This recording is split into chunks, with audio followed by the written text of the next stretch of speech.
Income tax गोशवारे जमा कराने की तारीख में 14 अक्टूबर तक तौसी कर दी गई। FBI ने तारीख में तौसी का नोटिफिकेशन जारी कर दिया। चेयरमैन FBI की ज़ेर सदारत इजलास ताजर तंजीमों और टैक्स बार एसोसिएशन के मुतालबे पर तारीख में तौसी की गई।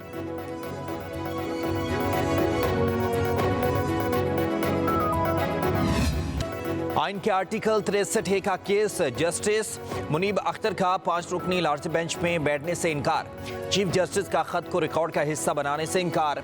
चीफ जस्टिस काजी फजीसा ने रिमार्क्स दिए, जज का मुकदमा सुनने से इनकार अदालत में होता है। कोशिश करेंगे जस्टिस मुनीब अख्तर बेंच में शामिल हों। जस्टिस मुनीब अख्तर की राय का एहतराम है, बेंच में आकर अपनी राय देते। मैंने इख्तिलाफ राय की हमेशा हौसला अफजाई की है।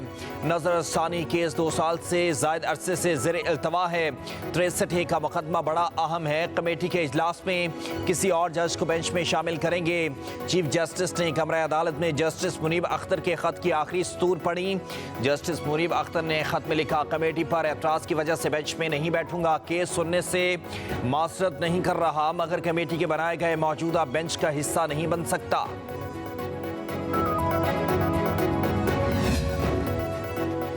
सुप्रीम कोर्ट ने 63 नजरसानी दरखास्त पर समाअत का तहरीरी हुक्मनामा जारी कर दिया। हुक्मनामे में कहा गया कि जस्टिस मुनीब अख्तर ने आज की कमरा अदालत नंबर 3 में बेंच की सरबराही की। वो दीगर जजेस के साथ टी रूम में भी मौजूद थे। रजिस्ट्रार हुक्मनामे की कॉपी जस्टिस मुनीब अख्तर को फराहम करें, उनसे बेंच में शमूलियत की दरख्वास्त की जाए।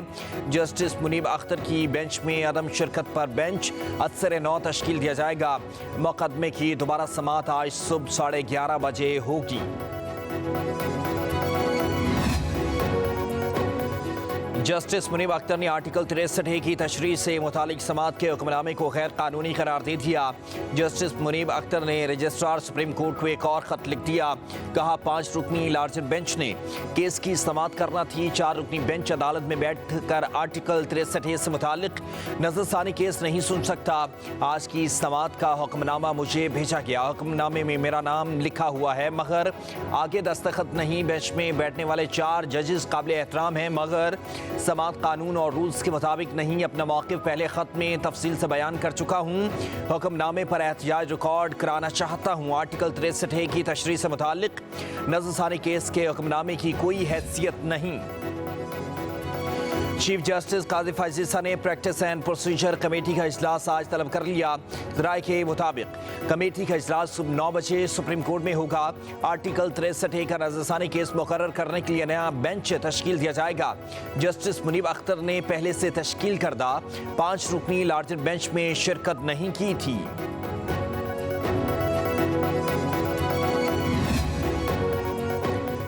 आर्टिकल 63 की तशरीह का केस बानी PTI के वकील अली जफर ने बेंच की तश्कील पर एतराज़ उठा दिया। सुप्रीम कोर्ट में दायर दरखास्त में मौक़िफ़ इख्तियार किया। आर्टिकल 63 नजरसानी केस की समाअत करने वाला बेंच प्रैक्टिस एंड प्रोसीजर कानून के तहत तश्कील नहीं दिया गया। प्रैक्टिस एंड प्रोसीजर तरमीमी ऑर्डिनेंस के मुताबिक 3 रुकनी committee chief justice Pakistan, supreme court के सीनियर तरीन जज और चीफ जस्टिस पाकिस्तान के नामजद करदा जज पर मुश्तमिल होगी। 2 जजेस के फैसले को 3 रुकनी कमेटी का फैसला करार नहीं दिया जा सकता।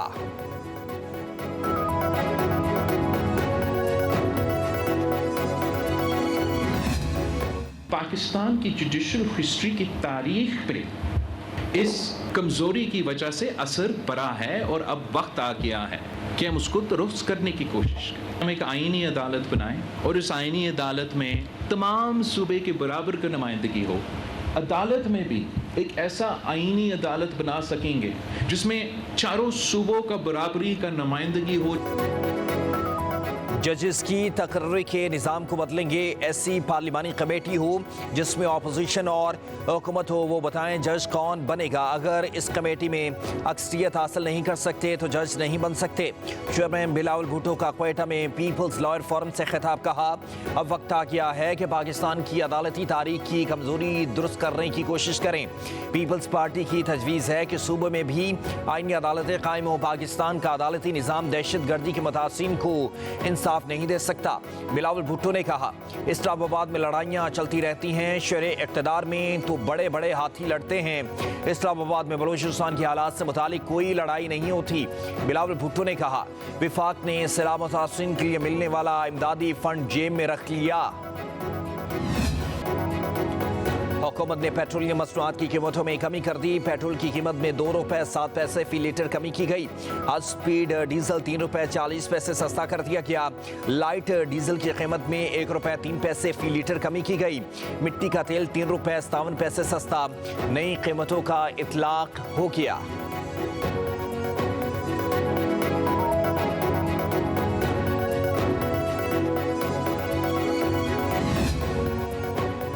महंगाई में पिसी हुई आवाम को एक और धचका। एलपीजी की कीमत में 7 रुपए 31 पैसे फी किलो का इजाफा कर दिया गया। एलपीजी की नई कीमत 251 रुपए 30 पैसे हो गई। 11.8 किलो के घरेलू सिलेंडर की कीमत में मजीद 86 रुपए 28 पैसे इजाफा। घरेलू सिलेंडर की नई कीमत 2,965 रुपए मुकर्रर कर दी गई। ओकरा ने कीमतों में इजाफे का नोटिफिकेशन भी जारी कर दिया। इलेक्शन ट्रिब्यूनल्स की तश्कील का लाहौर हाई कोर्ट का फैसला कलअदम करार। इलेक्शन कमीशन की अपील मंजूर कर ली गई। सुप्रीम कोर्ट ने इलेक्शन ट्रिब्यूनल केस का फैसला सुना दिया। चीफ जस्टिस काजी फजीसा की सरबराही में 5-0 की अक्सरियत से मुख्तसर फैसला सुनाया गया। सुप्रीम कोर्ट के फैसले में कहा गया कि हाई कोर्ट के जज ने चीफ इलेक्शन कमिश्नर और चीफ जस्टिस की मुलाकात ना होना मद्देनजर नहीं रखा। अगर मुलाकात ना होना मद्देनजर रखते तो ऐसा फैसला ना किया जाता। तनाज़ा जब आईनी इदारे से मुतालिक हो तो मोहतात रवैया अपनाना चाहिए।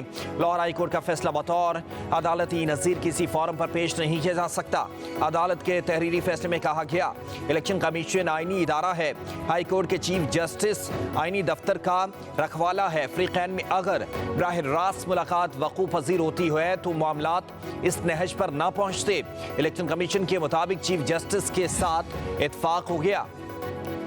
इलेक्शन एक्ट का सेक्शन 140 इलेक्शन कमीशन को जजेस पैनल तलब करने का इख्तियार नहीं देता। जस्टिस जमाल खान बंदोखेल का ट्रिब्यूनल केस में इजाफी नोट लिखा। मुकर्रना की इस कानून में सोच वाज़ेह है।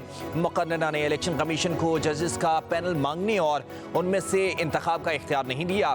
इलेक्शन कमीशन को हर जज पर एतमाद करना चाहिए। इलेक्शन कमीशन एक ट्रिब्यूनल के लिए एक ही जज के नाम का मुतालबा कर सकता है। इलेक्शन कमीशन एक आईनी इदारा और जजेस आईनी ओहदेदार हैं। हर मामले में इलेक्शन कमीशन और जजेस को एक दूसरे का एहतराम करना चाहिए। इलेक्शन कमीशन और हाई कोर्ट जजेस के दरमियान बाकायदा मुशावरत नहीं हुई। उम्मीद है कि अब इलेक्शन कमीशन ट्रिब्यूनल की तश्कील के लिए इक़दामात करेगा। संगजानी जलसे में तकारीर पर विफाकी हुकूमत एक्शन ज़राए के मुताबिक तहरीक इंसाफ के रहनुमाओं के खिलाफ बगावत का मुकदमा दर्ज करने का फैसला कर लिया गया। ज़ाब्ता फौजदारी के सेक्शन 196 के तहत हुकूमत दरख्वास्त जमा करवाएगी। इस सेक्शन के तहत दर्ज मुकदमा नाकाबिले ज़मानत होते हैं। मुलज़मों की गिरफ्तारी के लिए पुलिस को वारंट की भी ज़रूरत नहीं होगी। वज़ारत कानून और विफाकी प्रोसिक्यूटर जनरल दोनों ने फैसले की तौसीह कर दी। विफाकी काबीना से बाज़ाब्ता मंजूरी के लिए दरखास्त कर दी गई। ये पंजाब पुलिस को मैं दोबारा वार्निंग दे रहा हूँ। उस दिन तो मैंने छोड़ दिया है तुम लोगों को, अपने वर्करों से मैंने छुड़वाया है। मैं तुम्हें बता रहा हूँ, तुम्हारे बच्चों का एहसास किया है हमने, तुम्हारी फैमिलीज का एहसास किया है हमने। अगर तुम्हें हमारे लोगों के बच्चों का और फैमिलीज का एहसास नहीं है तो अगली दफा अगर तुम हंसे चढ़ोगे, खुदा की कसम मैं तुम्हें छोड़ूंगा नहीं। वज़ीर आला KP अली अमीन गंडापुर की पंजाब पुलिस को धमकी। कहा हमें रोका गया तो सख्त जवाब देंगे। पुलिस वाले किसी का गलत हुक्म ना माने वरना नताइज के खुद जिम्मेदार होंगे। वज़ीर आला KP ने कहा अपने वसाइल डंके की चोट पर इस्तेमाल करेंगे। मशीनरी मेरा रास्ता क्लियर करेगी क्योंकि मैं वज़ीर आला हूँ। आंसू गैस और गोलियां हमें मकसद से नहीं हटा सकती। अली अमीन गंडापुर ने मरीम नवाज पर औरत कार्ड इस्तेमाल करने का इल्ज़ाम लगा दिया।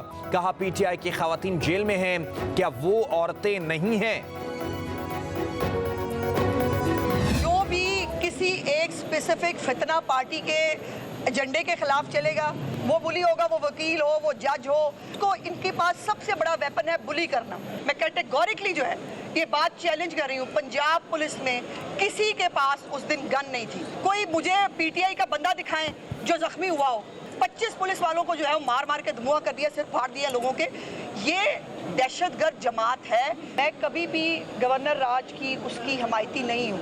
खैबर पख्तूनख्वा वर्सेस पंजाब, नो, ये नहीं हो सकता। पीटीआई पंजाब और केपी को आमने सामने लाना चाहती है, ये हम नहीं होने देंगे। पंजाब पुलिस के पास जलसे के दिन असलहा नहीं था, 25 एहलकार जख्मी हुए, पीटीआई का कोई बंदा जख्मी नहीं हुआ। केपी में गवर्नर राज के हामी नहीं, केपी में रूस दहशतगर्दी हो रही है। वज़ीर इत्तलात पंजाब आसमा बुखारी ने कहा कि सोशल मीडिया के जरिए होने वाले जराइम को नजरअंदाज नहीं किया जा सकता। सोशल मीडिया किसी ज़ाब्ते में नहीं आता तो उसे बंद होना होगा। DGFIA ने आज मान लिया है कि उनके पास वसाइल ही नहीं। FIA का बयान रियासत पाकिस्तान के लिए बड़ा सवालिया निशान है। रियासत और इदारों को कोई ना कोई फैसला कर लेना चाहिए।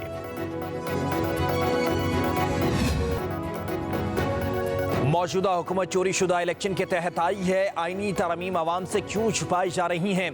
क्या चंद अफराद को आईनी तरमीम और हुकूमत करने का हक है? सरबराह अवाम पाकिस्तान पार्टी शाहिद खाकान अब्बासी का रावलपिंडी में तकरीब से खिताब। कहा, आईनी ओहदा रखने वाला शख्स हर रोज आइन तोड़ता है। पाकिस्तान की सियासत गालम गलोच और इल्ज़ाम तराशी का नाम है। अवाम की कोई बात नहीं करता, सिर्फ मुफाद हासिल करने के लिए कानून बनाए जाते हैं। मुल्की मईशत बेहतरी करने के लिए जरूरी है कि सियासी इंतजार को खत्म किया जाए। वज़ीर आज़म शहबाज शरीफ लंदन में क़याम के बाद वतन वापस रवाना हो गए। High commissioner doctor Mohammad Faisal ने वज़ीर आज़म को एयरपोर्ट पर अलविदा किया। शहबाज शरीफ को इस मरतबा बरतानवी हुकूमत ने सरकारी प्रोटोकॉल नहीं दिया। वज़ीर आज़म जनरल असम्बली से खिताब के बाद जुमे और हफ्ते के दरमियानी शब लंदन पहुंचे थे।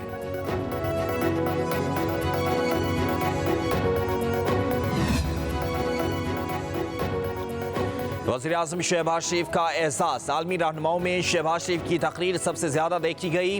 अक़वाम मुत्तहिदा के इदारे centre for public opinion research ने अदादशुमार जारी कर दिए। वज़ीर आज़म के अक़वाम मुत्तहिदा के इजलास से खिताब को UN ऑफिशियल यूट्यूब चैनल पर 1,37,000 लोगों ने देखा। अल जज़ीरा के टिकटॉक अकाउंट पर शहबाज शरीफ का खिताब 16 लाख लोगों ने देखा।